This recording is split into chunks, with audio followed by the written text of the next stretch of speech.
मेरे को stock market का पोटेंशियल दिख गया कि यहाँ पैसा 10 गुना हो सकता है। What is the weirdest thing you have dreamed about doing with a girl? क्या लिखा? वो 10 महीने में 9 गुना बढ़ गया। मेरे 4-5 हजार रुपए 40,000 रुपए हो गए। क्रिप्टो करेंसी और NFTs में करते हैं। हमारे देश में कुछ गड़बड़ होता है तो देश का स्टॉक मार्केट नीचे जाएगा। गोल्ड में पूरी दुनिया में सब कुछ खराब होना पड़ेगा तब गोल्ड का भाव नीचे जाएगा। मैंने उसको बोला कि वो मत, सॉरी, तो एकदम से ऊपर देखी और बोलती है आइसक्रीम खिलाएगा तो मानूंगी। तो आपने मेरे 5 फेवरेट स्टॉक्स पूछे, उसमें से एक कोलगेट है। एक रफ अंदाजा बोलूं तो क्लोज टू 12-15 करोड़ के आसपास होगा। अगर हम इसको जुए के जैसे खेलेंगे तो जुए जैसा रिजल्ट होगा। 100 में से 1 का लगेगा, 99 bankrupt.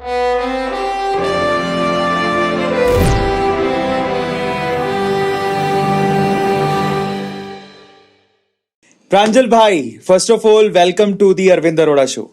Thank you so much for inviting me here sir. बहुत एक्साइटेड था मैं, और आपने बताया है कि मुझे खतरनाक सवाल पूछोगे तो आप बहुत डरा हुआ हूं सर। दी अरविंद अरोड़ा शो की एक स्टेटमेंट है कि क्वेश्चन कभी भी कंट्रोवर्शियल नहीं होते, आंसर कंट्रोवर्शियल होते हैं। अच्छा जी। हमारे सवाल बड़े सीधे हैं। ठीक है। जो भी उल्टा सीधा होगा आपके जवाब की वजह से होगा। ये सबसे अच्छा डिस्क्लेमर है सर। आप पहले जर्नलिस्ट थे? जी नहीं।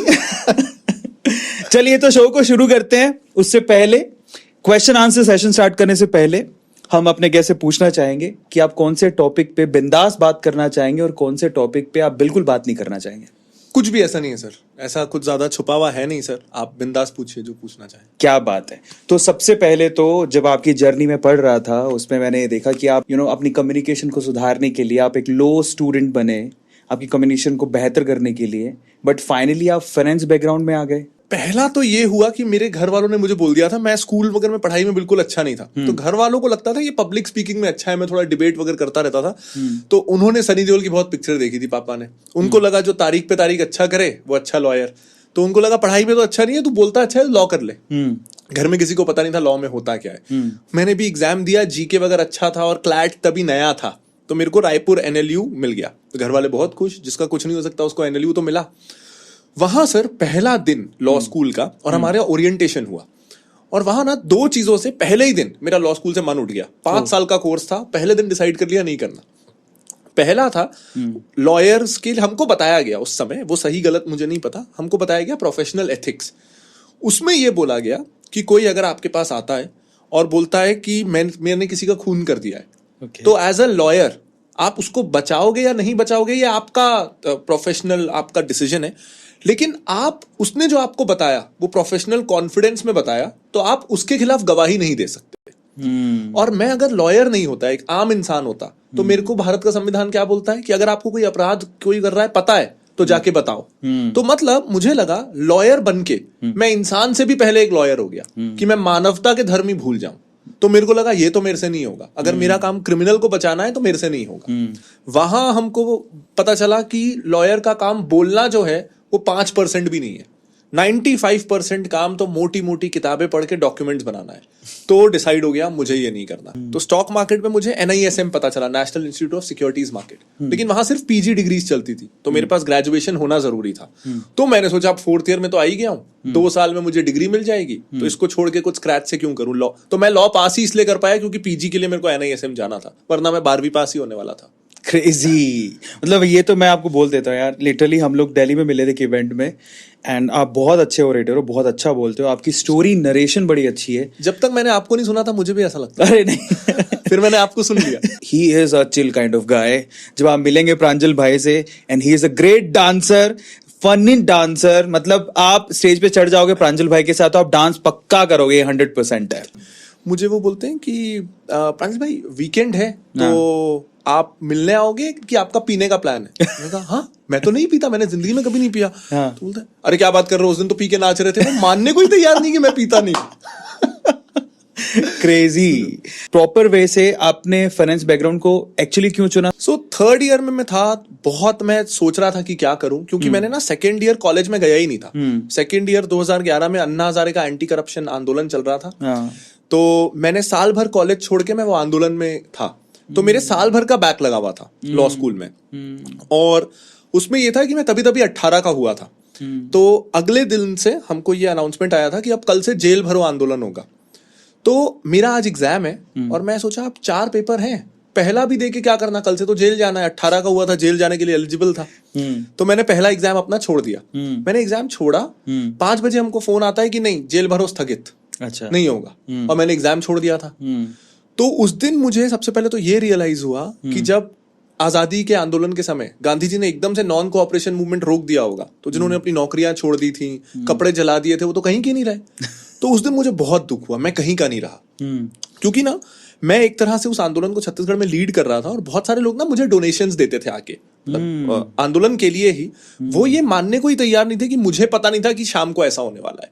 उनका था कि अगर पता था तो हमको पहले से बताना था, डोनेशन क्यों लेते रहे 1 घंटे पहले तक। करेक्ट। तो काफी मुझे गालियां भी पड़ी उसके लिए।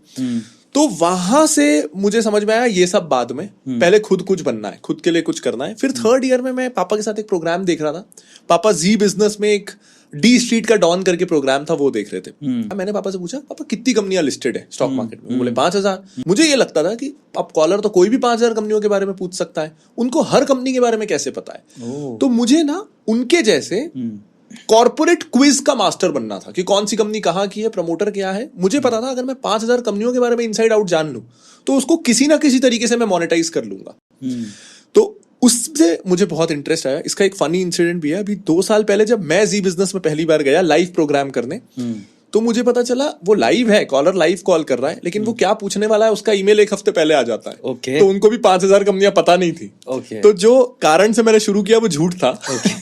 बट पापा ने कहा ठीक है कर ले। उन्होंने मुझे 20,000 रुपए दिए, बोले या तो तू इसको बढ़ा दे, ये डूबा तो तू लॉ ही करेगा।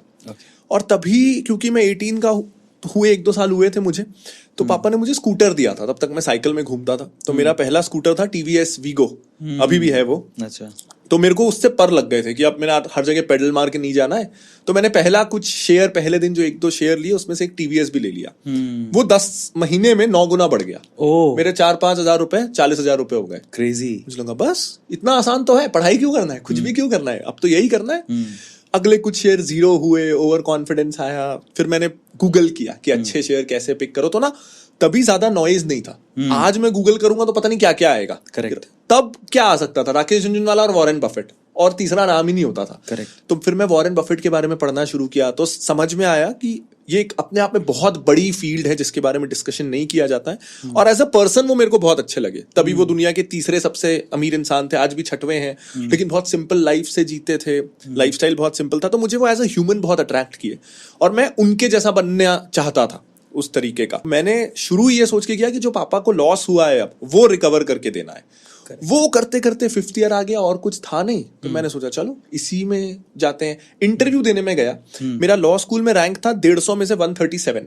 तो मैं बहुत लो ऑन कॉन्फिडेंस था। 5 साल का लॉ स्कूल मैंने 6 साल में निकाला, 1 साल भी एक्स्ट्रा, तो जॉब वॉब वहां से मिलना नहीं था। तो मैं बहुत ही डरा हुआ सा, मैं NISM में इंटरव्यू देने गया। 15-20 मिनट मेरा इंटरव्यू चला, मुझे पता नहीं था क्या होने वाला है। तुरंत जो डीन है वो इंटरव्यू के बाद मुझे बोलते हैं वैसे हमको रिजल्ट डिक्लेयर नहीं करना है, वो अगले हफ्ते आएगा, लेकिन I have to tell you कि in my 20 years of academic career ये आज तक का मेरा सबसे अच्छा इंटरव्यू है। क्रेजी। एंड वो सिंपल चीज ने मुझे जिंदगी भर के लिए कॉन्फिडेंस दे दिया। It changed my life. Crazy. जब आपसे हम ये सवाल पूछे थे और आप जब इसका जवाब दे रहे थे, तो आपने बीच में बताया कि जब आपने पहले स्टॉक पिक किए थे तो आपने 8 से 10 गुना प्रॉफिट कमा लिया था। पहले तो हम ये जानना चाहते हैं वो स्टॉक कौन से थे, और उस वक्त आपने उनको क्यों चूज किया था, क्या रीजन था, और अब प्रांजल कामरा में क्या चेंजेस आए हैं पिछले 8-10 सालों में। उसके बाद अगर आज प्रांजल कामरा को कोई स्टॉक पिक करना हो तो वो किन किन चीजों पर ध्यान देते हैं? वो टीवीएस मोटर्स ही था सर, क्योंकि मेरे को स्कूटर मिला था, तो मेरे को स्कूटर से बहुत प्यार था, तो बस इसलिए ले लिया था। कोई उसमें रिसर्च वगैरह कुछ नहीं था। जो रिसर्च करके तभी लिया था वो सब कंपनियां ही डूब गई, मतलब सीधा 0 ही हो गई। तो वो तो मैं कहूँ बिगनर्स लक था कि बस इमोशनल डिसीजन था, लकी हो गया मैं। वो लक से ये चीज हो गई कि मेरे को स्टॉक मार्केट का पोटेंशियल दिख गया कि यहाँ पैसा 10 गुना हो सकता है। स्टॉक मार्केट में हमेशा ये होता है कि क्या करने से ज्यादा जरूरी है कि क्या नहीं करना है। देखिए हमारी GDP 7% से बढ़ रही है, स्टॉक मार्केट ने पिछले 40 सालों में ऑन एन एवरेज 14% का रिटर्न दिया है। तो मुझे ये पता है अगर मैं गलतियां नहीं करूंगा तो मिनिमम GDP के हिसाब से तो ग्रो करूंगा। और सेंसेक्स भी 14% ग्रो कर रहा है, तो मैं इंडेक्स फंड में भी डालूंगा तो 14% से तो ग्रो करूंगा। मतलब मुझे 15% तक के रिटर्न्स के लिए एक्स्ट्राऑर्डिनरी इंटेलिजेंट नहीं होना है, वो कोई भी ला सकता है। हमको 15% चाहिए नहीं होता है, हमको चाहिए होता है 50%, 100%, जिसके चक्कर में आता है -20%। सबसे पहली चीज तो अपने इमोशंस और अपनी ग्रीड को चेक में रखना है। अगर हमको पता है कि गोल्ड रातों रात डबल नहीं होता, प्रॉपर्टी रातों रात डबल नहीं होता, तो स्टॉक मार्केट के पास हम ये उम्मीद लेके ही क्यों आते हैं कि वो रातों रात डबल हो जाएगा? ये हमारी गलती है। Correct. अगर हम इसको जुए के जैसे खेलेंगे तो जुए जैसा रिजल्ट होगा, 100 में से 1 का लगेगा, 99 बैंकरप्ट होंगे। मैं बोलता हूं स्टॉक मार्केट इनफैक्ट ये मेरे बिजनेस के खिलाफ है, मेरे यूट्यूब वीडियोस के अगेंस्ट है, लेकिन सच्चाई तो ये है 90% लोगों को ना इंडेक्स फंड में पैसा डालना चाहिए और भूल जाना चाहिए। फाइनेंस सीखने की जरूरत ही नहीं है। फाइनेंस में बेसिक ये सीखने की जरूरत है कि इंश्योरेंस कौन सा ले लो, गोल्ड में फिजिकल गोल्ड मत लो, सॉवरेन गोल्ड बॉन्ड ले लो, रिटायरमेंट के लिए एनपीएस ले लो, इन्वेस्टमेंट के लिए इंडेक्स फंड ले लो। 90% पर्सनल फाइनेंशियल प्लानिंग इस चीज से हो गई। स्टॉक मार्केट, स्टॉक पिकिंग किसको करनी चाहिए? पहला, स्टॉक पिकिंग आपको एक्स्ट्रा रिटर्न्स के लिए नहीं करनी चाहिए, क्योंकि अगर मैं म्यूचुअल फंड की बात करूं, वहां एक टीम ऑफ एक्सपर्ट्स हैं, 10, 20, 50 रिसर्च एनालिस्ट हैं, मैनेजमेंट से सीधा मिलते हैं, सालों का अनुभव है। तो मैं अगर ये सोच रहा हूं कि मैं 4 किताब पढ़ूंगा और मैं उन 20 लोगों की टीम से ज्यादा रिटर्न अपने लिए ले आऊंगा, तो ये कंसिस्टेंटली होने वाला नहीं है, फिर मैं गलत सोच रहा हूं। तो ज्यादा रिटर्न्स लाना तो स्टॉक्स में इन्वेस्ट करने का कारण नहीं हो सकता। ज्यादा रिटर्न्स अगर लाना है तो आप एक्टिव म्यूचुअल फंड में इन्वेस्ट कर लो जहां एक्सपर्ट्स हैं। स्टॉक मार्केट में इन्वेस्ट करने का एक बहुत अच्छा रीजन है कि स्टॉक मार्केट इन जनरल आपको एक ज्यादा समझदार इंसान बनाता है। तो स्टॉक मार्केट जो जिंदगी हमको 60 सालों में सिखाती है, स्टॉक मार्केट हमको वो 10 साल में सिखाता है। आपकी गलतियों का नतीजा भी तुरंत मिलता है, उसका फायदा भी तुरंत मिलता है। तो आपको जो आप 50-60 साल में सोचते हैं ना कि अब हम 60 के हो गए लेकिन ये हमारे अनुभव हैं, वो अनुभव अगर आपको 35-40 साल की उम्र में मिल जाए, जब आपके पास और 30 साल की जिंदगी है, तो उसमें आप उसको कितना फायदे में ला सकते हैं। इसलिए मैं कहता हूं कि स्टॉक मार्केट में इन्वेस्ट करना चाहिए, एक्स्ट्रा रिटर्न्स के लिए नहीं करना चाहिए। भाई ये ओशो है। ओशो एक्चुअली वो सेंट नहीं थे, ओशो डीप सी लेवल, कितना डीप नॉलेज है आपको, तो वैसी सी बातें लगती है आपकी। बाय द वे, ये आपका पोर्टफोलियो कितना बड़ा है? तो मुझे वो नहीं पता है, क्योंकि ना मेरा बैंक अकाउंट, मेरे इन्वेस्टमेंट्स सब मेरे पापा देखते हैं। अब इसका रीजन क्या है? मतलब आज से 10 साल पहले तक हम लोग हमेशा, इनफैक्ट हमारी 3 जनरेशंस के पास कभी भी खुद का घर नहीं था, हम लोग किराए के घर में रहते थे।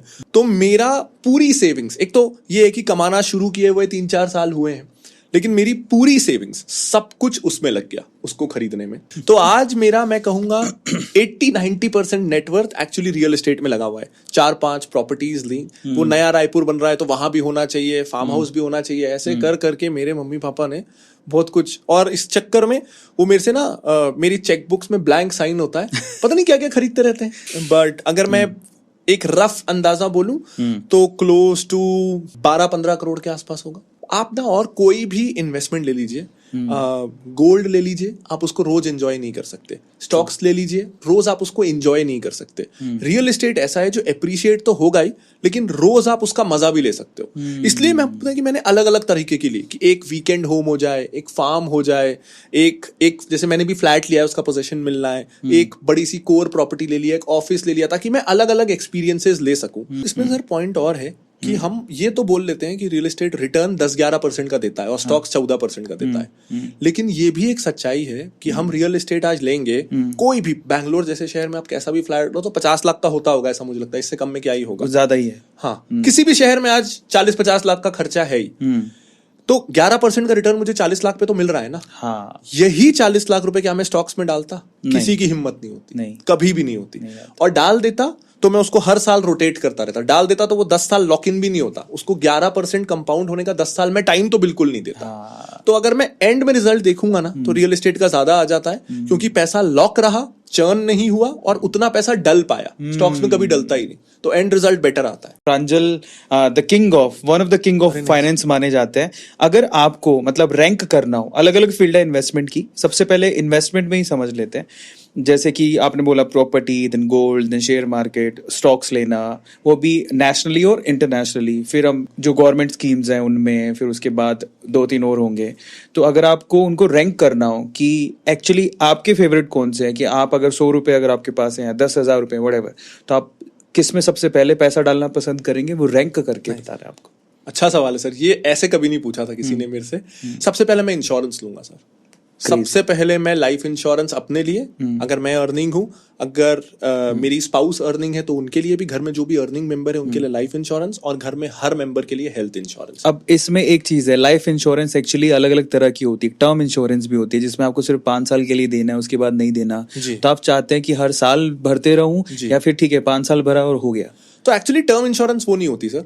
टर्म इंश्योरेंस का मतलब होता है कि आप एक फिक्स टर्म के लिए खुद की जिंदगी को इंश्योर कर रहे हो। ओके। तो अगर मैं आज लगभग 30 साल का हूं, तो मैं 60 या 65 साल तक की उम्र के लिए इंश्योरेंस लूंगा, क्योंकि तब तक मेरे बच्चे 30 साल के हो चुके रहेंगे, तो वो इंडिपेंडेंट हो चुके रहेंगे। करेक्ट। तो हर इंसान को ये देखना है कि उसकी अगली जनरेशन कब तक वो एक्सपेक्ट कर रहा है कि वो इंडिपेंडेंट हो जाएंगे, तब तक का इंश्योरेंस लेना है। ठीक है। तो क्योंकि उसके बाद क्या होता है, अगर मैं 65 से ऊपर का इंश्योरेंस कराने जाऊं, कई इंश्योरेंस कंपनियां 100 साल तक का इंश्योरेंस देती है, लेकिन प्रीमियम 10 गुना 20 गुना बढ़ जाता है। और जब अगर मेरे बच्चे इंडिपेंडेंट हो गए, तो मैं आज से 30-40 साल बाद उनको 1 करोड़ रुपए देके करूंगा क्या? उसकी वैल्यू भी 20 लाख हो चुकी रहेगी, और वो कमा ही रहे हैं ना। तो मैं आज उनकी लाइफ को, जो मैं आज उनको एंजॉयमेंट दे सकता हूं, उसको कॉम्प्रोमाइज करके प्रीमियम क्यों भरूं? ट्रू। तो वो बिल्कुल नहीं। हर किसी को टर्म इंश्योरेंस लेना चाहिए। उसमें कुछ भी मनी बैक के लालच में नहीं जाना चाहिए, इसके साथ आपको रिटर्न्स मिलेंगे उसके लालच में नहीं जाना चाहिए। जो प्रीमियम बचा सको बचाओ, उससे म्यूचुअल फंड ले लेना ना, रिटर्न बेटर ही होगा। तो सबसे पहले लाइफ इंश्योरेंस, फिर हेल्थ इंश्योरेंस परिवार में हर किसी के लिए।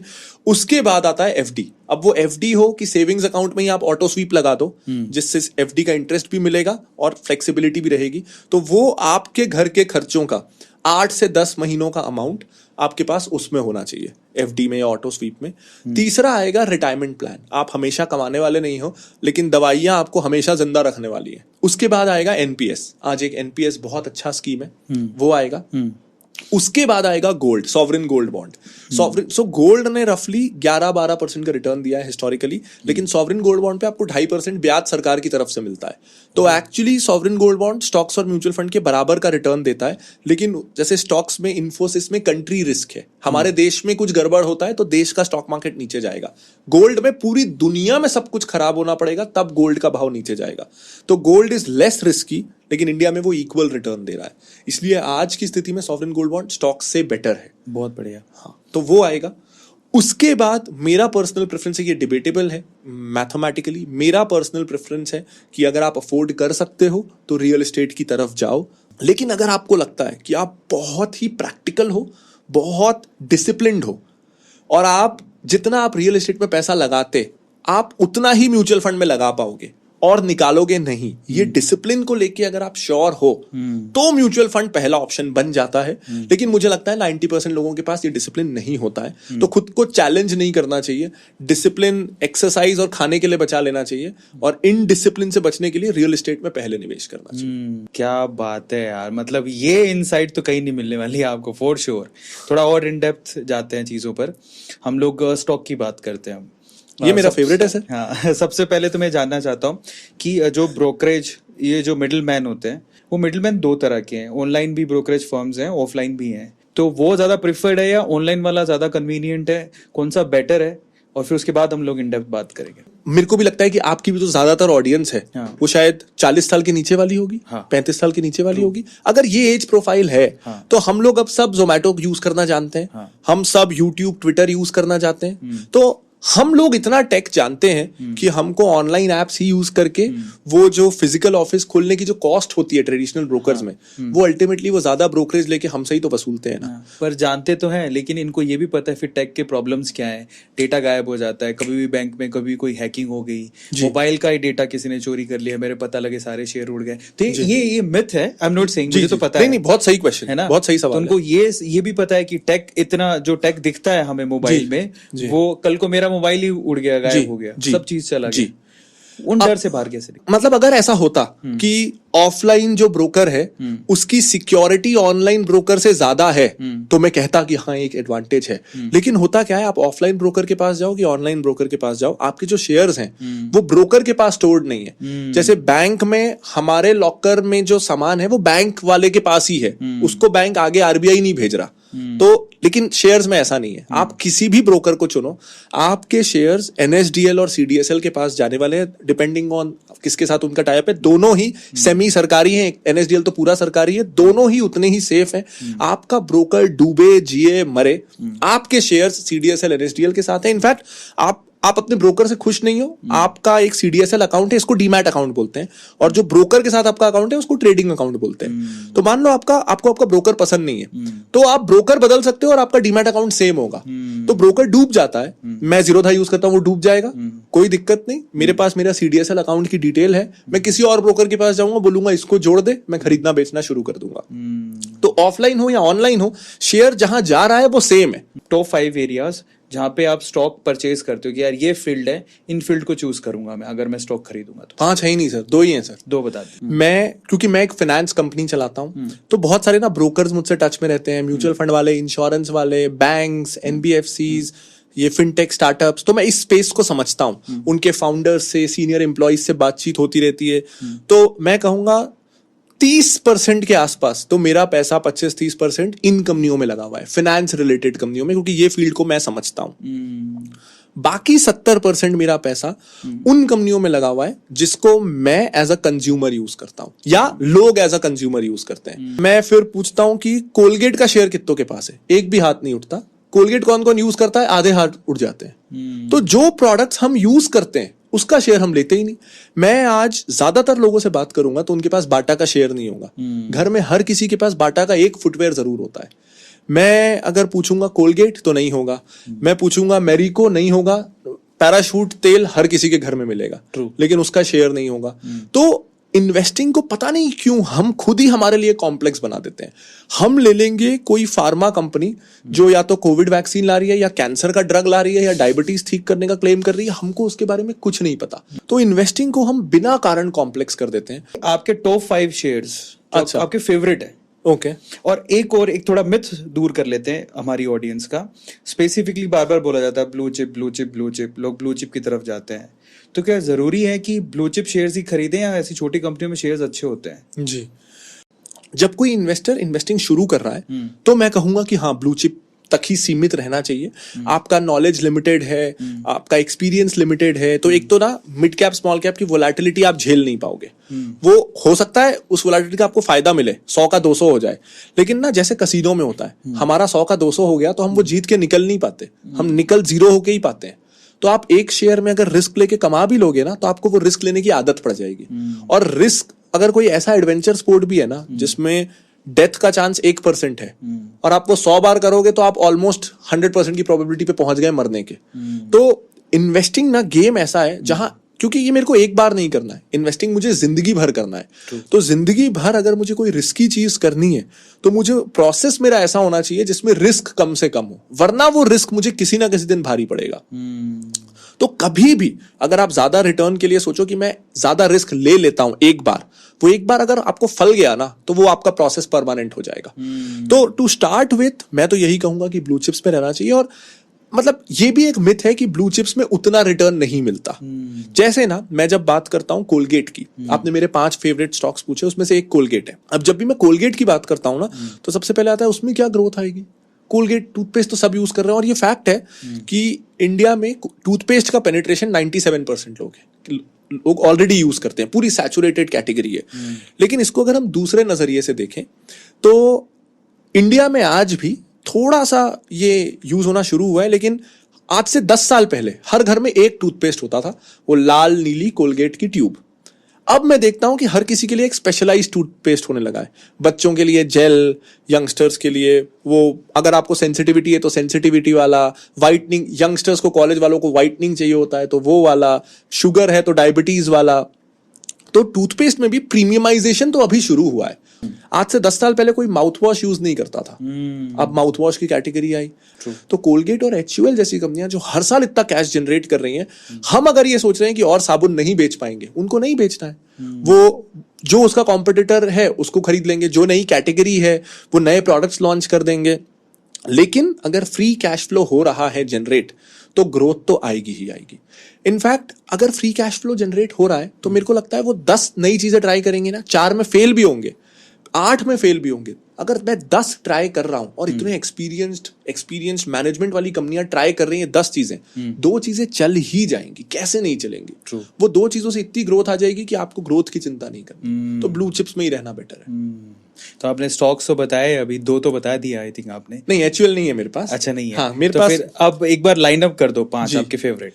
अब ना सर, ये मतलब मैं आपको बिजनेस मॉडल वाइज बताता हूं, क्योंकि ना फेवरेट स्टॉक करेंटली बदलते रहते हैं बेस्ड ऑन वैल्यूएशन। True. जैसे मेरा ऑल टाइम सबसे फेवरेट तो CDSL है, लेकिन क्या इस प्राइस में मैं बहुत ज्यादा खरीदूंगा? नहीं खरीदूंगा। मेरे को अभी भी कोई फ्रेश इन्वेस्टमेंट कर रहा है तो लेके भूल सकता है, लेकिन अगर मेरे पास वो सफिशिएंटली है तो मैं और नहीं लूंगा। लेकिन अगर मैं बिजनेस मॉडल वाइज बोलूं तो अगर मेरे को पता है कि क्या भारत में स्टॉक इन्वेस्टिंग डीमैट अकाउंट और खुलेंगे, जो अभी भी 3-4% लोगों के पास है, दुनिया का एवरेज 30% है, 10 गुना डीमैट अकाउंट खुलने हैं बाकी और सारे डिस्काउंट ब्रोकर्स सिर्फ CDSL के साथ है। तो CDSL से ज्यादा ब्लाइंड कुछ हो नहीं सकता, उसमें तो ग्रोथ आनी ही है। वो मुझे बहुत पसंद है।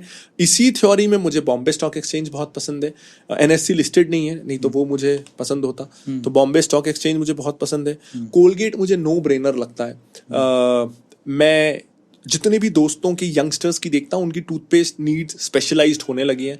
अब वो सफेद लाल ट्यूब यूज कोई नहीं करता, वो हमारे पेरेंट्स ही करते हैं, हम नहीं करते। तो वो एक मुझे ब्लाइंड बाय लगता है। एक मैं अभी क्योंकि ट्रैवल बहुत कर रहा हूँ, तो हालांकि वो कंपनी महंगी है तो मैं अभी ले नहीं रहा हूं ज्यादा, लेकिन मैं देखता हूं कि अगर तो ना एयरलाइंस थोड़ा रिस्की है। दुनिया में 70% एयरलाइंस लॉस में चलती हैं। एयर टिकट हम सबसे सस्ता वाला खरीदते हैं, तो एयरलाइन पैसा नहीं कमा सकती। अब एक और चीज ऐसी है जो हम सबसे सस्ता कई बार खरीद लेते हैं, होता है सीमेंट। सबका भाव लगभग सेम है, लेकिन सीमेंट में आप पैसा कमा लेते हो कॉस्ट कंट्रोल करके। लाइमस्टोन के बाजू में कारखाना डाल दिया। यहां आप क्या करोगे? तेल के कुएं आप थोड़ी ना खरीदते फिरोगे।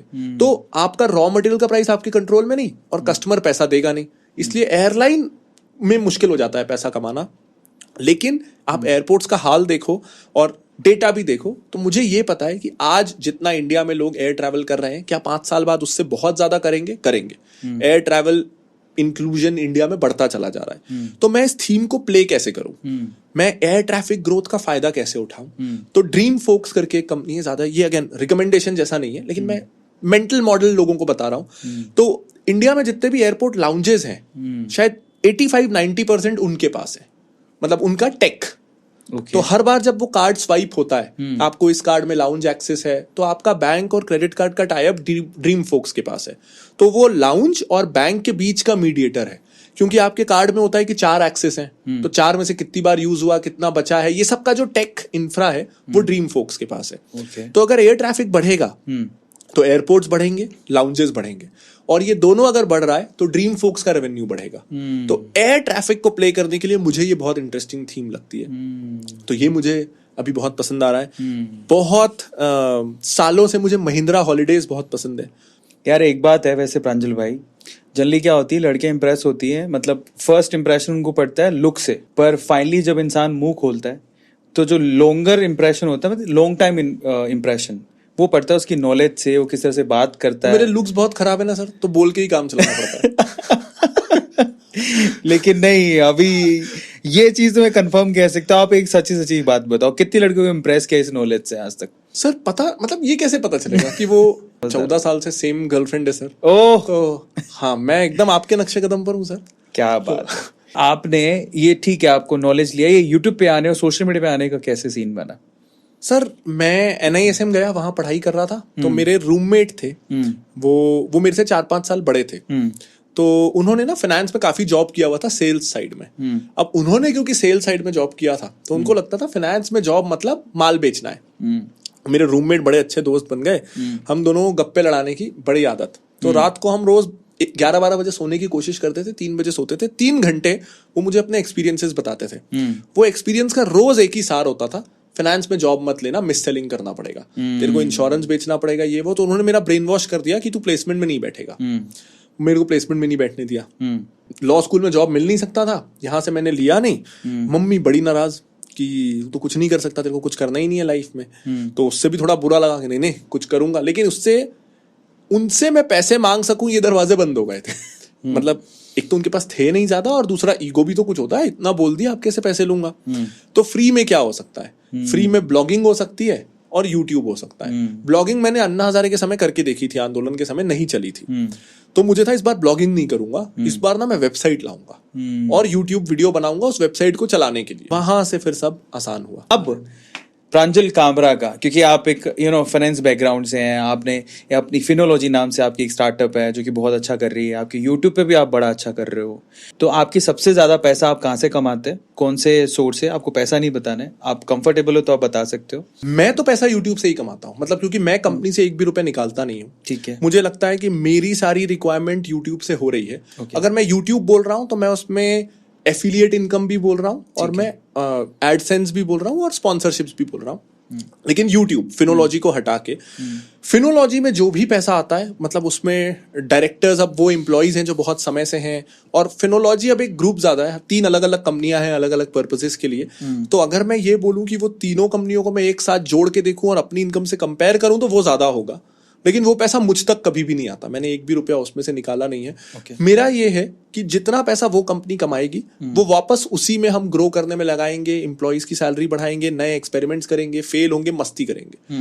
फाइनेंशियल सिक्योरिटी और मुझे जो लाइफस्टाइल जीनी है वो इससे आराम से हो जाता है। तो दोनों को बिल्कुल भी, इनफैक्ट मैंने अभी अभी अपनी कंपनी की सीईओ पोजीशन से भी रिजाइन कर दिया। एक प्रोफेशनल सीईओ है, डायरेक्टर से मैं अब हटने वाला हूँ। पहले सीईओ से हटना था, फिर डायरेक्टरशिप से रिजाइन करना था।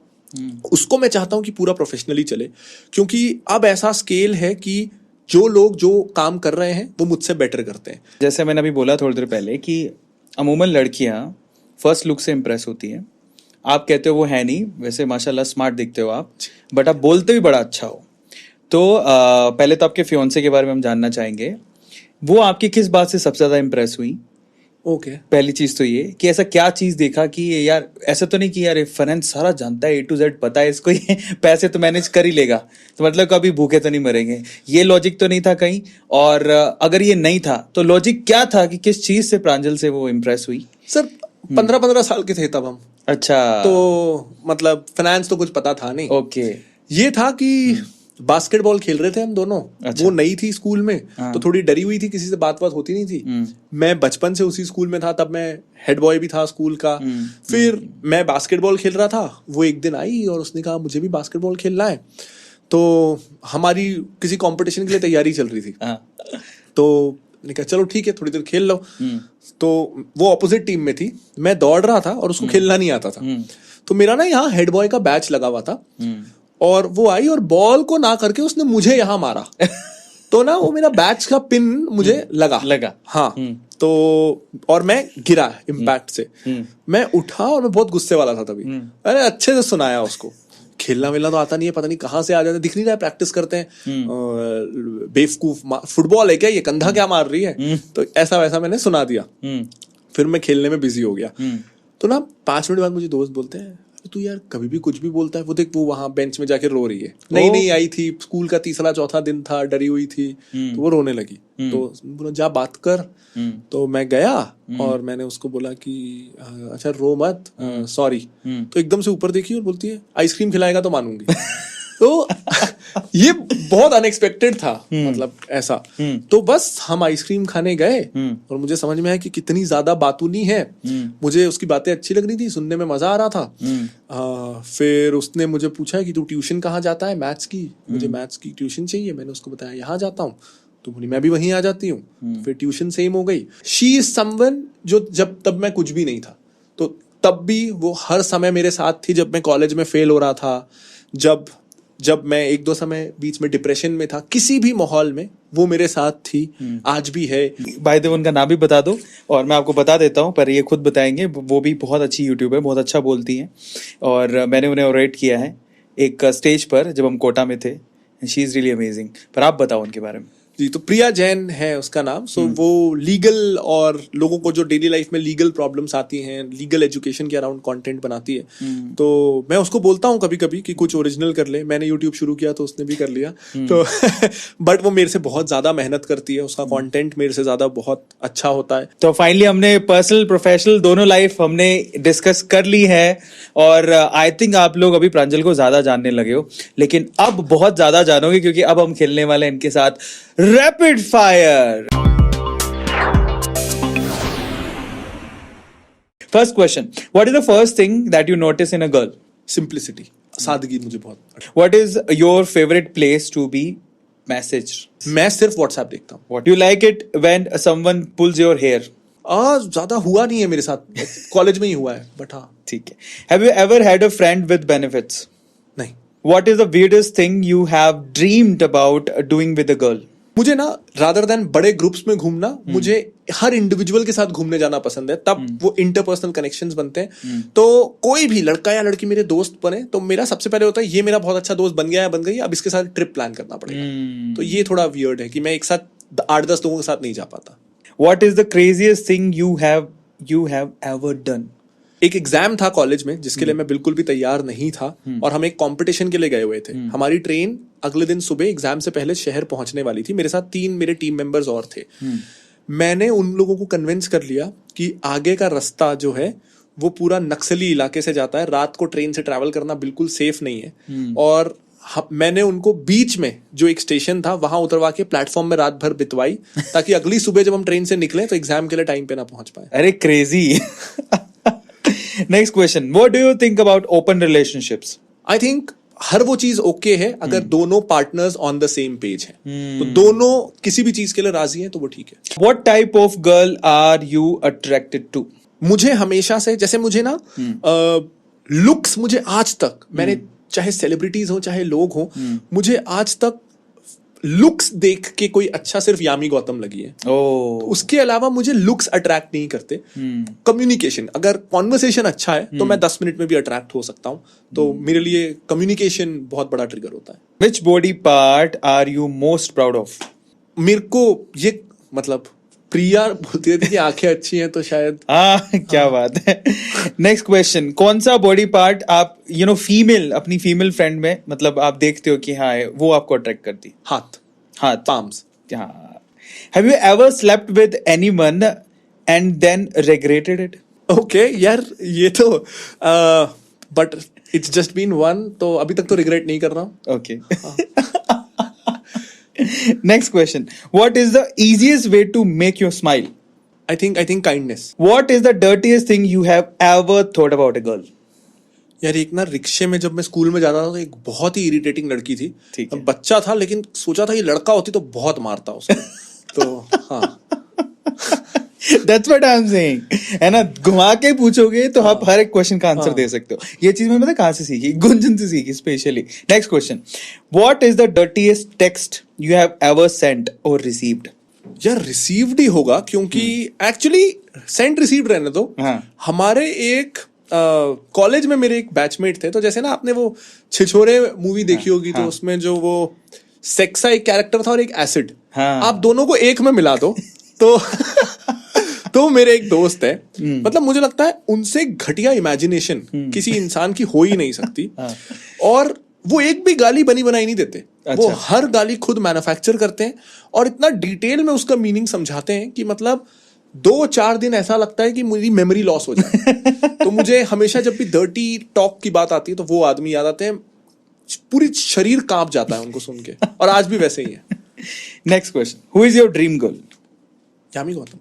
What physical feature in a person turns you on the most? I think fitness, fit होना चाहिए। Is there a song that turns you on? कोई भी अदनान सामी का गाना I really like, और एक कसूर फिल्म का है मोहब्बत हो ना जाए। हाय हाय। What is your favorite body part to be kissed? I think if it's an expression of affection and love, हाँ। तो मैं तो उस एक्सप्रेशन से ही खुश हो जाऊंगा कहीं। What is your most sensitive body part? Sensitive? यार मुझे ना अभी 4-6 महीने पहले क्रिकेट बॉल लगी है यहाँ शोल्डर के नीचे। अच्छा। ये अभी बहुत, मतलब अगर अभी मक्खी भी आ जाए ना तो यहाँ, तो मैंने स्कैन वैन करा लिया है, वो कुछ है नहीं, इट्स नथिंग। मुझे लग रहा था कैंसर वैंसर ना हो जाए तो मैंने सब स्कैन वैन करा लिए हैं। इट्स नथिंग, वो इन्फ्लेमेशन है। उनका कहना है कि 2-3 महीने दो तो जाते जाते चला जाएगा। बट कई बार ना मैं उल्टा सोता हूँ, तो अगर मैं खुद का हाथ भी ऐसे रख दूं ना यहाँ शोल्डर के नीचे, तो वो हमारे सीटीओ हैं, वो है 35-36 के, लेकिन मतलब शोएब अख्तर है वो फास्ट बॉलिंग में। टेनिस बॉल से ऐसा मारा कि कभी ड्यूस बॉल से भी नहीं लगा मुझे। बाप रे। हाँ, जा ही नहीं ना 1-2 महीने से दर्द, तो अभी तो यही है। Next question. Did you ever fall in love at first sight? नहीं, क्योंकि मुझे कॉन्वर्सेशन चाहिए होता है, एक्सेप्ट यामी गौतम, बट हाँ। क्या बात है. Do you like adult movies? हाँ, मतलब कई सारी होती हैं जो ए रेटेड हो जाती हैं, जैसे नाना पाटेकर की मूवीज मुझे बहुत पसंद है. तो अब तक 56 हो कि इस तरह की हो, मुझे बहुत पसंद है. Very good. Do you have any x? नहीं, 15 साल की उम्र में ये मिल गई, ठीक है. जाती ही नहीं. अगर आपको वॉरेन बफेट से एक सवाल पूछना होता तो आप क्या पूछते? ऐसा खा के भी 92 तक आप इतने फिट कैसे हो? मतलब ही drinks Coke, Yeats McDonald's and things. मुझे लगता है, क्योंकि मैं उनसे कोई सीरियस सवाल इसलिए नहीं पूछता कि मुझे लगता है कि उनको ऑब्जर्व करने से मैं ज्यादा सीखता हूँ रादर देन वो क्या बोल रहे हैं. Crazy. If you woke up one morning as a finance minister of India, what will you do? And what will you do first? बहुत अच्छा सवाल है. मैं सबसे पहले तो जो गवर्नमेंट कंट्रोल में इंडस्ट्रीज हैं उनको और ज्यादा प्राइवेट हाथों में दूंगा. मुझे privatisation, I am a capitalist, मुझे प्राइवेटाइजेशन बहुत पसंद है. क्या आपने कभी पेनी स्टॉक्स में इन्वेस्ट किया या फिर सिर्फ आप मेजर मैंने स्टॉक्स? बहुत किया है शुरू में. बहुत नुकसान हुआ है. नुकसान हुआ है, पर अभी आप कर रहे हो? नहीं. कोई ऐसी कंट्रोवर्सी जिससे आप सबसे ज्यादा डिप्रेस हुए? ना पॉजिटिव फीडबैक ना नेगेटिव फीडबैक, दोनों को पे मैं ध्यान नहीं देता. मैं कमेंट्स नहीं पढ़ता, मैं फीडबैक नहीं पढ़ता. मुझे लगता है कि मैं हमेशा अपना दिमाग में जो आया, मैंने वो बोला, उससे यहाँ तक पहुंचे, तो मेरे को ना उसको फिल्टर नहीं करना है. मेरे को लोगों को जो चाहिए वो नहीं देना है. मेरे को जो बोलना है मैं वो बोलता रहूंगा. तो मैं फीडबैक पे ध्यान ही नहीं देता. क्रेजी. आप वर्क लाइफ और फैमिली लाइफ दोनों को कैसे बैलेंस करते हो इन वन लाइन? मेरी पेरेंट्स से पूछो तो मैं नहीं करता हूँ, तो मैं यही मानूंगा कि मैं नहीं करता हूँ. ठीक है. आपकी फेवरेट ब्रोकरेज ऐप कौन सी है? मैं जीरोधा हमेशा से यूज करता आया. ठीक है. आपकी एक ऐसी ऐप जो आपके फोन में हमेशा रहती है कि ये तो होनी ही चाहिए? आजकल हेल्दीफाई है. 1-1.5 महीनों से 2 महीनों से आजकल दिन में 10 बार खुल. और उसके पीछे की इंस्पिरेशन कौन है? आप एक्चुअली. हम जब पहली बार इवेंट में मिले, हाँ. तो कोई भी, मैं उसके पहले तक सिर्फ फाइनेंस इन्फ्लुएंसर से मिल रहा था और कोई भी ऐसा फिटनेस ओरिएंटेड नहीं था, इतना फिट नहीं था. तो मैं जब आपसे मिला और हम दोनों बाजू में बैठे थे, 1-1.5 घंटा हम बाजू में बैठे थे, तो उस आपको ऑब्जर्व करके मुझे एक्चुअली ये इंस्पिरेशन आया और मैंने 5 महीनों में 6 महीनों में 6 किलो लूज किया है आपके कारण. Thank you so much. उनको बोलना चाहिए मुझे. Thank you so much. तारीफ के लिए बहुत बहुत शुक्रिया. आप एक एंजल इन्वेस्टर भी हैं? थोड़ा बहुत किया है मैंने जी. तो आप किसी स्टार्टअप पे सबसे एक चीज जो नोटिस करते हो इन्वेस्ट करने से पहले, वो क्या है? मैं बहुत ऑनेस्ट रहूंगा, मैंने इतना किया नहीं है कि उसमें मेरा प्रोसेस बन पाए अभी. और मैंने क्यों किया है, टू बी वेरी ऑनेस्ट, कि मुझे ना इन्फ्लुएंसर होने का आर्बिट्राज मिल रहा था. मतलब जो कंपनी का वैल्यूएशन मान लो 100 करोड़ है, मेरे को मेरे चेहरे के लिए वो कंपनी 20 करोड़ के वैल्यूएशन पे मिल रही थी. तो मैंने तो वो डिस्काउंट का फायदा उठाने के लिए कर लिया, ज्यादा सोचा नहीं. अब आपको अपने आप को in the scale of 1 to 10 scale करना है. Keeping secrets 6, finance knowledge 4, as a person 4 और 5, as a dancer 5, as a CEO जब आप थे तब आप किस तरह से रेट कर? आई थिंक इसमें I am young, I am learning, I give 7. ठीक है. ऐसी कौन सी डिश है जो आप हफ्ते में हर बार खा सकते हो? पनीर पराठे आजकल. आय हाय. अच्छा, ऐसी कौन सी डिश है जो आपकी होने वाली पत्नी साहिबा यानी फियोंसे बहुत अच्छा बनाती? भूल गया हूँ, मरूंगा. छोले बहुत अच्छे बनाती है वो. ओके. ऐसी कौन सी चीज है जो उनकी आपको सबसे अच्छी लगती है? I think she is the kid. वो तो कभी कभी मेरे को लगता है कि मेरे साथ धोखा भी हुआ है कि वो 15 साल में जब थी ना तो वो बहुत इमेच्योर थी. तो मेरे को लगता था कि आगे जाके मैच्योर हो जाएगी, बाकी चीजें ठीक है.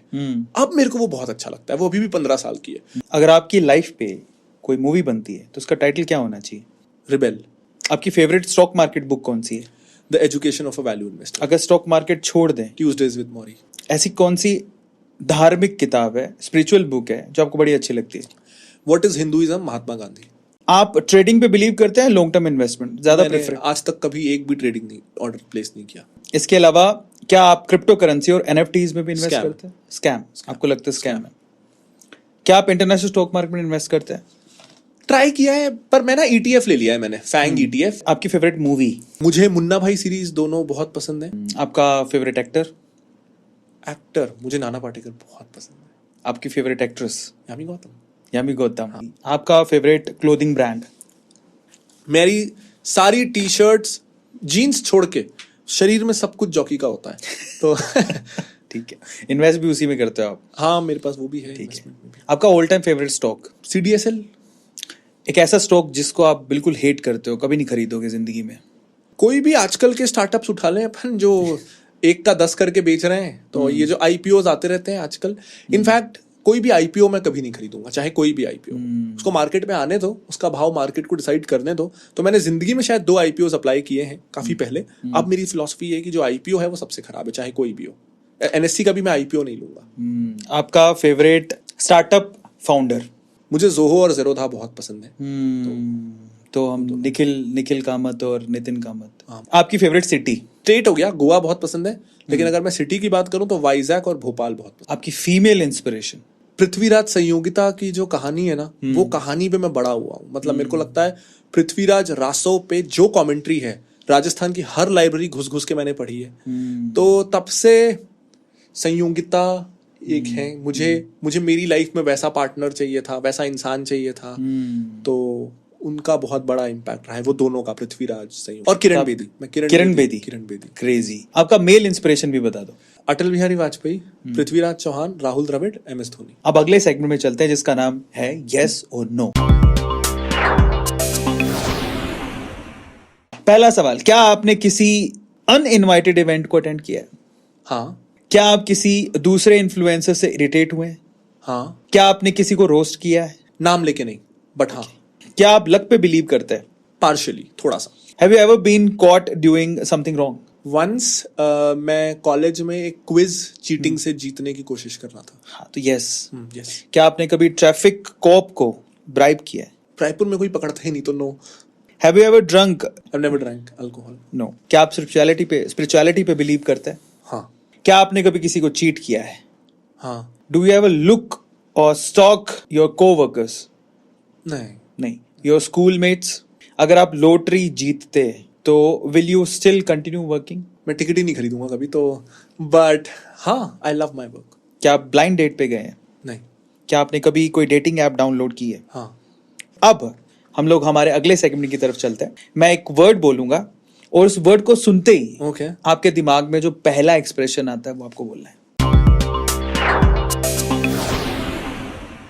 पहला सवाल, stock market, life, money, essential, rumours, spicy, cricket, love, investment, necessary, books, friend, movie, occasionally, time, childhood, ex, crypto currency, scam, entrepreneurship, guide, Indian politics, future career, social media, livelihood, Instagram, mystery, YouTube, पहला प्यार, आय हाय, Indian media, just like any one of us, confused, Indian youth, at times victims of brain drain. Rahul Gandhi, मतलब I've never tracked him. Okay, Yeah, but yeah, I'm not a fan. Not a fan. Not a fan, Narendra Modi, I expected more. I was hoping Atal Bihari types of things. Yeah. Arvind Kejriwal, Personally, my biggest heartbreak. मैं उस में था, बहुत in depth मिला हूं मैं उनसे, बहुत उम्मीदें थी. Warren Buffett, God, Rakesh Jhunjhunwala, not read him much. I don't know much about him. Tata, Ratan Tata, My inspiration in the sense कि मुझे, he sent me a letter actually. One of the biggest days of my life. I was nothing. Phenology शुरू भी नहीं हुआ था. मैंने उनको एक एप्रिसिएशन ट्वीट भेजा था कि मैं अपना स्टार्टअप शुरू कर रहा हूँ और आप मेरे रोल मॉडल हो, टाटा ग्रुप मेरा रोल मॉडल है, मैं कोशिश करूंगा कि मैं आपकी वैल्यूज पे अपना बिजनेस चला सकूं. तो उनका एक लेटर आया था मोटिवेटिंग मी और एक क्रॉकरी सेट आया था. मुकेश अंबानी, मैं टाटा कैंप वाला हूँ. नेक्स्ट क्वेश्चन, आपके पिताश्री. मैं 4 साल का था, हम लोग पापा के फैमिली फ्रेंड के पास जा रहे थे ट्रेन में, सर्दियां थी, साइड बर्थ में मैं मम्मी पापा थे, ठंड लग रही थी मुझे, तो पापा ने बोला कि मैं ये कांच वाला गिरा देता हूँ, तेरे को तब भी बाहर दिखता रहेगा. वो गिराने वाले थे कि मुझे कुछ इंटरेस्टिंग दिखा और मैंने बोला पापा रुको, तो वो शीशा खिड़की मेरे हाथ पे गिर गई. कांच वाली थी, लाइट वेट थी, तो मेरे हाथ में कुछ नहीं हुआ, सूजन आई, मैं रो रहा था. पापा ने वो उठाया, अपना हाथ रखा और लोहे वाला अपने हाथ पे मार दिया. चारों नाखून खून हो गए थे. तो मैंने वो देखा, खून, एंड आई रियलाइज्ड कि मेरे को इनको डिसअपॉइंट कभी नहीं करना है. दिस इज लव, इससे ज्यादा क्या. और मेरे को कभी भी, लेकिन उसका एक साइड इफेक्ट हुआ, मुझे ये भी हुआ कि मुझे कभी इनको अपना पेन नहीं दिखाना. तो I can not show my pain to him. मैं कभी भी उनसे अपनी तकलीफ डिस्कस नहीं कर सकता. मुझे पता है वो कितने इम्पैक्ट हो जाएंगे. Pranjal Kamra as a finance man? I think one thing that I try to be is honest. Pranjal Kamra as a human being? I think daily life में कॉन्डक्ट में रहता हूँ तो मैं कोशिश करता हूँ कि मैं ज़्यादा गांधी जी और धोनी जैसे सोच सकूँ. पेशेंस चाहिए एंजाइटी में, स्ट्रेस में, तो वो मेरे रोल मॉडल्स हैं. Of course I am struggling, मैं वैसा हो नहीं पाता हूँ, लेकिन मेरी कोशिश उन दोनों जैसा बनने की हो. Finology? My baby, it gave me everything. It gave me a family 50 लोगों की. जब मैं ऑफिस जाता हूँ, मैं लोगों की ग्रोथ देखता हूँ, डेवलपमेंट देखता हूँ, लाइवलीहुड, मैं देखता हूँ कि 50 परिवार अगर चल पा रहे हैं, उससे ज्यादा सेटिस्फाइंग कुछ नहीं है. अब अगले सेगमेंट में चलते हैं, which is what if. Okay, अगर आप एक ऐप होते तो कौन सी ऐप होते? मुझे बहुत बड़ा स्कोप लगता है एक अच्छी डेटिंग ऐप बनाने का. तो मेरा next venture will be in that field. अगर आपके पास कोई पावर होती तो आप कौन सा लॉ चेंज करते? मुझे लगता है कि मुझे ना ये जो हमारे यहाँ का जो यूपीएससी सिस्टम है, जैसे मैं यूके का पढ़ रहा था, एक जो सिपाही भी ज्वाइन करता है वो प्रमोट हो के कमिश्नर बन सकता है. हमारे यहाँ जो ये जो अफसरशाही और ये जो नॉन अफसर में जो है कि एक जो हवलदार या सिपाही ज्वाइन करे, वो कितना भी अच्छा काम करे, वो आईएएस आईपीएस नहीं बन सकता. हर इंसान के पास वो अपॉर्चुनिटी होनी चाहिए. तो मैं इस स्ट्रक्चर को बदलता. बहुत बढ़िया आंसर दिया है, सोचा आपने, बट अच्छा आंसर दिया. अगर आप राकेश झुनझुनवाला होते, हालांकि वो हमारे बीच नहीं है, पर अगर आप होते तो आप सबसे पहले चीज क्या करते? और ज्यादा वोकल हो जाता, वॉरेन बफेट के जैसे अपनी फिलॉसफी को लेके और ज्यादा डिटेल में लोगों को सिखाता. इंडिया में ज्यादा जरूरत है. अगर आप रतन टाटा होते तो आप कौन से स्टार्टअप पे सबसे पहले पैसा डालते? जैसे मुझे लगता है टीसीएस के जो राइवल्स थे, टाटा ग्रुप के पास जो मसल था, तो विप्रो, टेक महिंद्रा, एचसीएल, इन्फोसिस को खड़े ही नहीं होने देना चाहिए था. They always have had the muscle कि जैसे ही ये कंपनी अच्छा कर रही है, गल्प देम. इतने 8-10 राइवल खड़े नहीं होने देता. मैंने सोचा आप बोलोगे फिनोलॉजी पर्सनल से. चलो नेक्स्ट क्वेश्चन. अगर आप एजुकेशन मिनिस्टर होते तो आप कॉलेज लेवल पे पहली क्या चीज चेंज करते? आई थिंक ये मेरे बहुत क्लोज है दिल के. मुझे चाहिए कि, मुझे लगता है सिर्फ इंडियंस ऐसे हैं जो हिंदी या अपनी लोकल लैंग्वेजेस को सम्मान उतना नहीं देते जितने बाकी देश वाले देते हैं. तो मैं इजराइल गया था, वो 70 लाख लोग हैं, लेकिन वहां अगर उनसे कम्युनिकेट करना है तो दुनिया को हिब्रू में करना पड़ता है. हम 140 करोड़ लोग हैं, पूरे देश दुनिया में फैले हुए हैं. हमारे होते हुए जर्मन, स्पेनिश, चाइनीज और दूसरी भाषाएं ग्लोबल कैसे हो गई? हिंदी या इंडियन भाषा ग्लोबल कैसे नहीं हुई? तो इंडियन लैंग्वेजेस की रिस्पेक्ट बढ़नी चाहिए हमारे एजुकेशन सिस्टम में, जो कि थोड़ा थोड़ा अभी हो भी रहा है. हाँ. अगर प्रांजल कामरा के पास अब जिंदगी का सिर्फ 1 घंटा बचा है, हाँ, तो वो किसके साथ स्पेंड करना चाहेंगे? तो फिर ना वो होगा सॉर्ट ऑफ जो शादी के रिसेप्शन में होता है. मेरे आसपास वाले सब लोग मुझे पास चाहिए. 2-2 मिनट में सबसे बात करूं. हाँ. और एक बार फ्लोर पे नाचो जरूर. Next question. अगर आप आरबीआई चीफ होते तो आप क्रिप्टोज को अलाउ करते? तो इस पे मैं ये सोचता हूं कि प्रोहिबिशन के मैं खिलाफ हूं. मेरे हिसाब से प्रोहिबिशन किसी भी चीज पे सरकार को ज्यादा ताकत देता है. मेरे हिसाब से तो सरकार के पास ही ताकत ही नहीं होनी चाहिए, एक्सेप्ट बहुत एक्सट्रीम चीजें. अलाउड सब कुछ होना चाहिए. सरकार अपना तंत्र यूज करे अवेयरनेस के अराउंड, क्या सही है क्या गलत है, लेकिन ब्लैंकेट बैन कभी काम नहीं करता. इसके चक्कर में हम देखते हैं कि हर साल देश के सबसे अमीर लोग देश छोड़ के चले जाते हैं. लोग इंडिया छोड़ के, जहां कोई IIM से पढ़ ले तो वो Amazon, गूगल के लिए देश छोड़ के चला जाता है. तो प्रोहिबिशन होने से लोगों को घुटन होने लगता. अगर आप शार्क टैंक को ओन करते तो कौन से जज को आप बिल्कुल भी नहीं लेते? यार मैंने इंडिया वाला सर देखा नहीं है ज्यादा, 1-2 एपिसोड ही देखे हैं. ओके. बट मैं किसको लेता ये मुझे पता. हाँ बताइए. तो मैं नितिन कामत सर को लेता डेफिनेटली. एक म्यूचुअल फंड आईसीआईसीआई एएमसी के चीफ हैं शंकर नरेन. वो जब बात करते हैं तो आई थिंक वो सुनना लोगों के लिए बहुत काम का होता. वो शार्क टैंक लाइफ टैंक हो जाता, सब कुछ सीख पाते. तो इन 2 लोगों को मैं जजेस जरूर बनाता. अगर आप फाइनेंस में नहीं होते हाँ तो आप क्या कर रहे होते? तो मेरा ड्रीम तो था क्रिकेटर बनने का. हाय. तो मैं बहुत पसंद है मुझे. अगर आप एक गिफ्ट होते तो प्रिया के लिए कौन सा गिफ्ट होते? I think a golden retriever. उसको सबसे ज्यादा खुशी वो दे पाता है. तो अगर आप एक गिफ्ट होते तो अपने पापा के लिए कौन सा गिफ्ट होते? आई थिंक उनकी एक लिस्टेड कंपनी है जिसमें किन्हीं कारणों से उनका स्टेक कम है. तो मैं उस कंपनी के शेयर्स होता और एक साथ उनको पूरे 100% स्टेक उनका उस कंपनी में वापस मिल जाता। अगर आप एक गिफ्ट होते हाँ, तो प्रांजल कामरा के लिए क्या गिफ्ट होते? मैं आज नहीं, मैं फिर टाइम मैं थोड़ा पहले जाता और ये गिफ्ट खुद को पहले देता। मैं आज से 10 साल पहले अपना चश्मा हटवा लेता। अरे हाँ, so that I could concentrate on my cricket. मैं सिर्फ ये सवाल आखिरी पूछूंगा कि ऐसी कौन सी 3 एडवाइसेज हैं, ऐसी कौन सी 3 सलाहें हैं जो आप आज के यूथ को देना चाहेंगे जिससे वो अपनी जिंदगी बदल पाए? जो एक कोर मेंटल मॉडल मुझे लाइफ में हर एस्पेक्ट में हेल्प करता है वो ये एक्सेप्टेंस कि मैं ब्रह्मांड का केंद्र बिंदु नहीं हूं। I am not the centre of the universe. तो मैं ये सवाल एक्चुअली लोगों से पूछता हूं कि मुझे बताओ, देश के सारे राष्ट्रपति, बहुत कम लोग बता पाते हैं, रफली कोई नहीं बता पाता। देश के सारे प्रधानमंत्री 90s में ही 8-10 हो गए थे, तो बहुत कम लोग, कोई नहीं बता पाते। फिर हम अगर ये सोचें कि सोचो अगर आप देश के प्रधानमंत्री भी बन जाओगे ना तो भी आपको कुछ सालों में लोग भूल जाएंगे। तो खुद को सीरियसली क्यों लेना?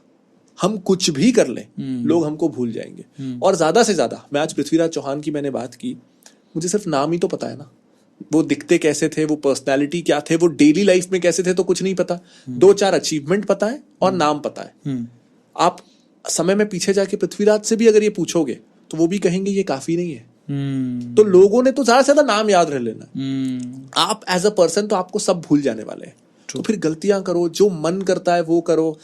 वो क्या सोचेगा, कौन क्या सोचेगा, हम सारी जिंदगी यही सोचते रहते हैं। सब भूल जाएंगे, सब ने आपको भूलना ही है। तो इससे अच्छा जो करना है करो। उस चक्कर में हर तरीके का हम रिस्क ले पाएंगे। तो ये एक थॉट प्रोसेस जब मेरे दिमाग के अंदर बैठा तो मैं बहुत अलग इंसान हो गया। दूसरा मैं ये कहूंगा, और इसी का एक्सटेंशन है ये, कि फिर इसी थॉट प्रोसेस से आता है ये एक्सेप्टेंस की हम्बल रहना कितना जरूरी है। मैं बहुत एरोगेंट था और बहुत गुस्से वाला था स्कूल में, बहुत ज्यादा। तो मुझे समझ में आया कि अगर आप गुस्से वाले हो या आप हम्बल नहीं हो, तो अगर आप पोजीशन ऑफ पावर में हो सकता है लोग आपके आगे पीछे फिर भी घूमेंगे कि आपसे उनका काम बन सकता है। लेकिन once that position of power is gone, तो आप देखोगे कि आपके साथ कोई नहीं खड़ा है और फिर आप सीखना बंद कर देते हो। मैं आज जब यंगस्टर्स का कभी ना बस में, ट्रेन में, फ्लाइट में जब कॉन्वर्सेशन देखता हूं, आई थिंक आज का youth is filled with over confidence, filled with this कि ये तो मुझे आता है। और जब उस थॉट के साथ ना, जिसको वो नहीं, जैसे अब हम कॉलेज की बात करें, कॉलेज में एक कांस्टेंट चीज ये होती है, कोई इंसान अगर कुछ गलत बोल दे तो उस पर जोर जोर से हंसना कि तेरे को ये भी नहीं पता। तब मैं भी उसको बहुत एंजॉय किया हूं, लेकिन that develops into a very toxic thing. वो मुझे बोल रहा है कि मैं सुपीरियर हूं और वो मुझे ये बोल रहा है कि अगर उस इंसान को वो चीज नहीं पता तो मैं उस एक चीज से उसको पूरा जज कर लूं। हम अगर आलिया भट्ट की बात करें, जब उनसे कुछ जीके के सवाल किसी शो में उन्होंने गलत दिए थे तो बहुत समय तक वो ट्रोल होती रही थी। मैंने भी सोचा था, टू बी वेरी ऑनेस्ट, ये कैसी एक्टर है यार, ये नहीं पता। आज समझ में आता है कि किसी को अगर कोई पॉलिटिशियन के बारे में नहीं पता, उससे मैं उस इंसान को पूरा कैसे जज कर सकता हूँ। ये मेरी कमी है, मैं बेवकूफ हूं। तो ये 2 थॉट प्रोसेस अगर हो जाए, हम ज्यादा फ्री हो जाए चीजों को लेके और हम कम जजमेंटल हो जाए, तो I think life will be much better. बहुत ज्यादा सीखने की जरूरत है, और स्पेशली प्रांजल से तो सीखने की किसी जरूरत दिन है। सर जब उल्टा होगा, जब मैं आपसे सवाल पूछूंगा तो मुझे पता है मैं आपसे बहुत ज्यादा और ज्यादा सीखने वाला हूँ। सो फाइनली आप लोग देख रहे हैं द अरविंद अरोड़ा शो, और ये जो क्यू कार्ड आपको दिखाई दे रहा है, इसमें हमारे प्रांजल सर की पूरी इन्फॉर्मेशन लिखी है। ये क्यू कार्ड हम आपको गिफ्ट देना चाहते हैं, बट उससे पहले हम चाहते हैं कि आप इस पे साइन करें और उसके बाद मैं आपको ये दूं। मजा आ जाएगा, ये नई चीज हम लोग करने वाले हैं। Thank you so much Pranjal. Thank you sir, बहुत फॉर बहुत इनवाइटिंग मी। Thank you. अब इस सवाल ये भी उठता है कि ये आपका साइन किया आप ही क्यों दे रहे हैं? हमारे लिए तो आप हीरो हैं ही। मुझे लगता है कि जब 15 साल पहले का जो प्रांजल है वो आज के प्रांजल को देखेगा तो उसके लिए हीरो वही होने वाला है। वाह, सेशन हो गया end. Now what you have to do is, आपको प्रांजल की कौन सी बात सबसे अच्छी लगी कमेंट सेक्शन में लिखिएगा, और उसके अलावा अगर आप मेरी जगह पे बैठे होते तो आप प्रांजल से क्या सवाल पूछते वो भी कमेंट सेक्शन में लिखिएगा। मैं आगे जवाब दूंगा सर कमेंट में 100%, क्योंकि मैं चाहता हूं कि अगली बार जब हम प्रांजल से मिले तो आपका नाम लेके हम लोग अच्छे सवालों को प्रांजल से जरूर पूछें। Thank you so much guys. फिर से लास्ट में रिक्वेस्ट करूंगा, बुरी चीजें बहुत जल्दी फैलती हैं, लेकिन अच्छी चीज़ों को फैलने के लिए मदद और समय लगता है। लेकिन अगर आप लोग हमारे साथ हैं तो ये सेशन और इसमें जो अच्छी चीज़ें हैं, जो लर्निंग चीज़ें हैं, वो लोगों तक पहुंचेंगी आपकी मदद से। So please share the video, like the video and subscribe the channel. Thank you so much. Have a nice day.